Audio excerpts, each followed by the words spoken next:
12 இடங்கள்ல மழைநீர் வெளியேற்றப்பட்டுள்ளது, சரி செய்யப்பட்டுள்ளது. மீதமுள்ள இடங்கள்ல போர்க்கால அடைப்பில் மழைநீர் ஆற்றும் பணிகள் நடைபெற்று வருகின்றது.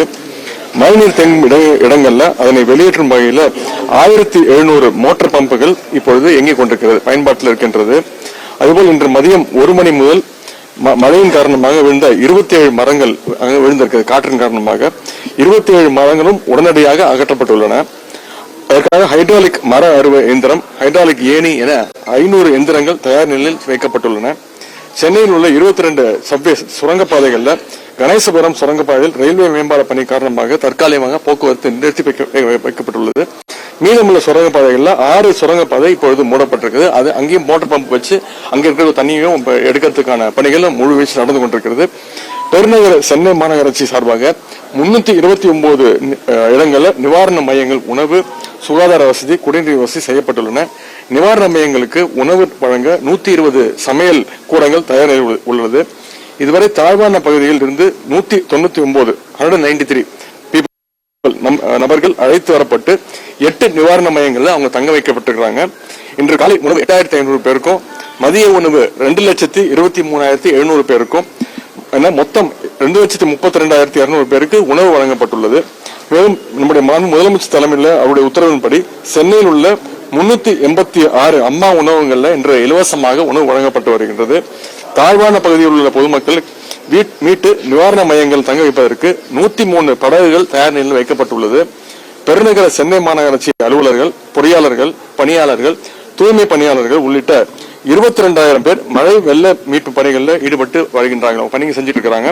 மழை வெள்ள களப்பணியில் ஈடுபட தன்னார்வலர்களும் NGOs தன்னார்வலும் ஆர்வத்துடன் முன்வந்து அவர்கள் தகவலை மாநகராட்சியுடன் பகிர்ந்திருக்கிறாங்க.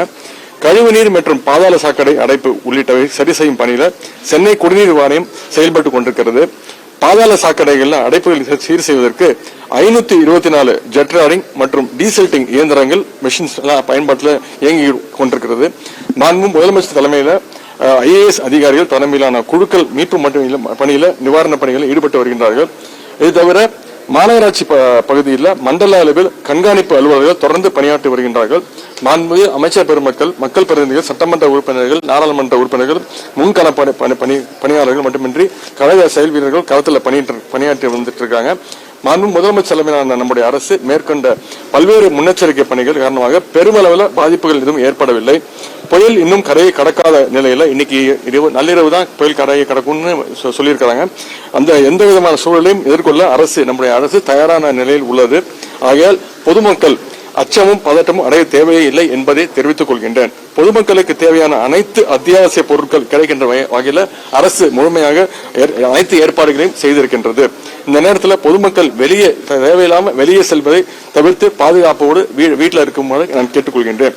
மேலும் இந்த பெங்கல் புயலை எதிர்கொள்வதற்கு தமிழ்நாடு அரசுக்கு எடுத்த நடவடிக்கைகளுக்கு அனைத்து தமிழ்நாட்டு மக்களும் ஒத்துழைப்பு தருமாறு கேட்டுக்கொள்கின்றேன். கடந்த காலங்களில் இயற்கை சீற்றங்களின் பொழுது ஒற்றுமையுடன் செயல்பட்டு மீண்டு வந்திருக்கின்றோம். அதேபோல் இப்பொழுதும் ஒற்றுமையோடு செயல்படுவோம், மீண்டு வருவோம். பொறுப்போடும் விழிப்புணர்வோடும் செயல்பட்டு இந்த இடையூறையும் வென்றிடுவோம் என்று கேட்டுக்கொள்கிறேன். நன்றி. மழைநீர் தேங்கி இருக்கக்கூடிய சில இடங்கள்ல அது அகற்றப்படுறதுக்கு எவ்வளவு நேரம் ஆகும் சார்? எல்லா இடத்துலயும் இடங்கள்ல கிட்டத்தட்ட ஒரு 3 மணி நேரம் மேல தண்ணி நிற்குது. அது காலையில ஒரு 3 மணி நேரம் தொடர்ச்சியா மழை பெஞ்சிட்டு இருக்கு. ஒரு அரை மணி நேரம் 1 மணி நேரம் நின்றுச்சுன்னா ஆட்டோமேட்டிக்கா ட்ரெயின் ஆயிடும். அந்த நீங்க சொல்ற எல்லா இடத்துலயுமே பம்புகள் வச்சு அந்த மழை நீரை எடுக்கிறதுக்கான பணிகள் நடைபெற்றுக் கொண்டிருக்கிறது. மழை ஒரு அரை மணி நேரம் 1 மணி நேரம் விட்டுச்சுன்னா கண்டிப்பாக கடந்த முறை தியாகராய நகர், கோடம்பாக்கம் இந்த பகுதியில எல்லாம், அதாவது போன மாசம் மழையில தண்ணி தேங்கிச்சு. இந்த தடவை மழை பெஞ்சா தேங்காத அளவுக்கு என்ன மழை பெஞ்சிச்சு? எல்லா இடத்துலயும் தேவையான நடவடிக்கை எடுத்துருக்கோங்க. எல்லா இடத்துலயும் பக்கு நடந்திருக்கு. கார்பரேஷன் சார்பாக எல்லா இடத்துலயும் இந்த கெனால்ஸ்ல டீசல்டிங் ஒர்க்கு, ஆயாத்தம்பரை அகற்ற வேலை எல்லாமே நடந்திருக்கு. அதனாலதான் இந்த முறை இவ்வளவு மழை அதிகமாக பெஞ்சாலும் பாதிப்பு கொஞ்சம் கம்மியான அளவில் இருக்கு. இந்த சில இடங்கள் மழை தேங்கி தண்ணி நிக்குது. ஒரு அரை மணி நேரம் 1 மணி நேரம் நின்றுச்சுன்னா கண்டிப்பா அதுவும் ட்ரெயின் ஆயிடும்.